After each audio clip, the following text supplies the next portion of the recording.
The death of the cat named Zoya was somehow numerically synced up with the World Series. But how can that be possible?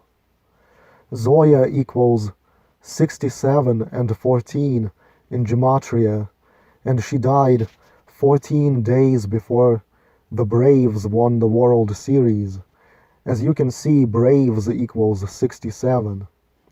If only I could have made a bet with some asshole that the Braves would win. I don't care about sports, don't follow sports, but I know it's all scripted, and the Gematria winds seemed to be blowing in that direction. They'd be like, "You're crazy, you know nothing about baseball, and you want to make a bet like that?" Well, yeah. Both Cat and World Series equal 57. So what kind of magic is this?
In the Clive Cussler novel The Chase, the 1906 San Francisco earthquake is depicted.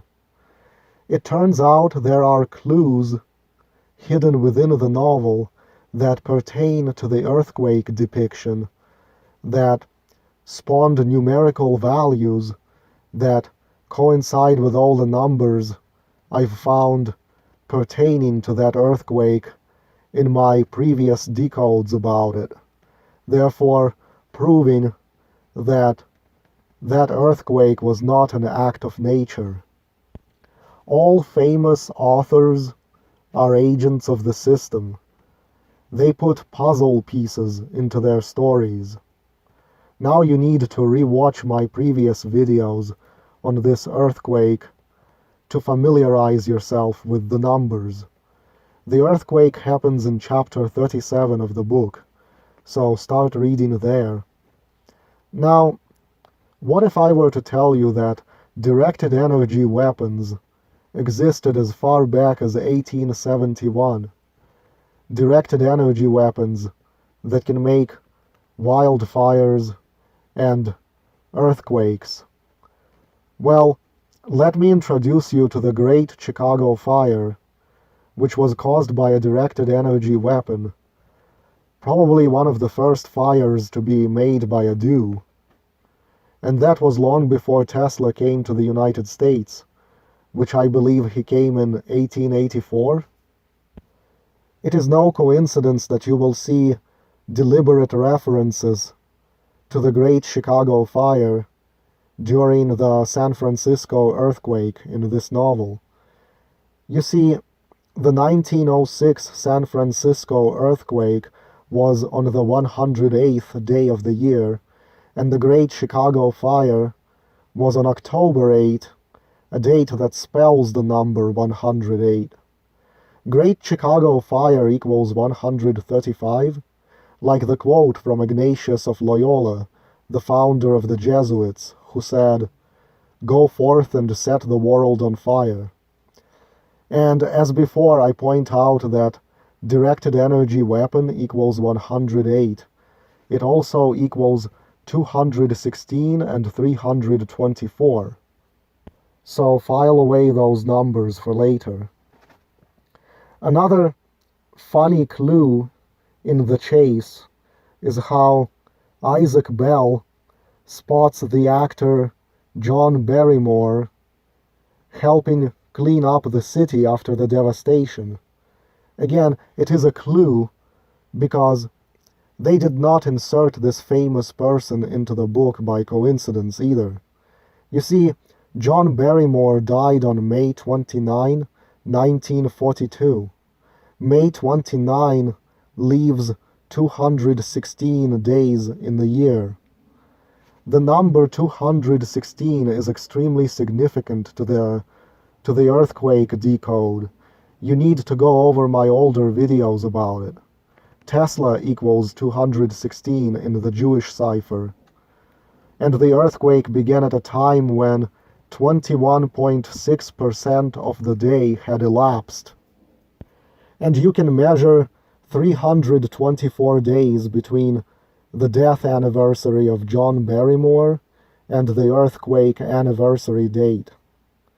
The writer Jack London is also placed in the story, who interacts with the fictitious Isaac Bell. The reason Jack London appears in the story too, well, he's a Cabal member who hung out at the Bohemian Grove. And John Barrymore was of course a Cabal member, and both of them had their last names changed, and we know who likes to change their last names. Well, the reason Jack London appears in the book is because, like Clive Cussler, he was a writer, so he's a fellow writer. Well, Jack London's and Clive Cussler's birthdays are 184 days apart, a huge number in this decode. Remember that Tesla died 184 days before his birthday? Remember the Tunguska event, attributed to Tesla, taking place on a day leaving 184 days in the year? Think about the date of the earthquake, 1804, spelling out the number 184. But to an average person who knows nothing, is this enough convincing evidence? Take under consideration the 1989 Loma Prieta earthquake that took place on October 17. There is a span of 184 days between the anniversary of the 1906 quake and the Loma Prieta quake.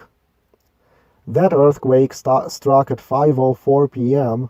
during a baseball game, with baseball equaling 54. The live transmission cut out during the World Series, just as the camera was aimed at Jose Canseco. It is certainly by no coincidence, but as a planned ritual. You see, Jose Canseco was born on July 2nd, 1964, which was a leap year, and therefore he was born on the 184th day of the year.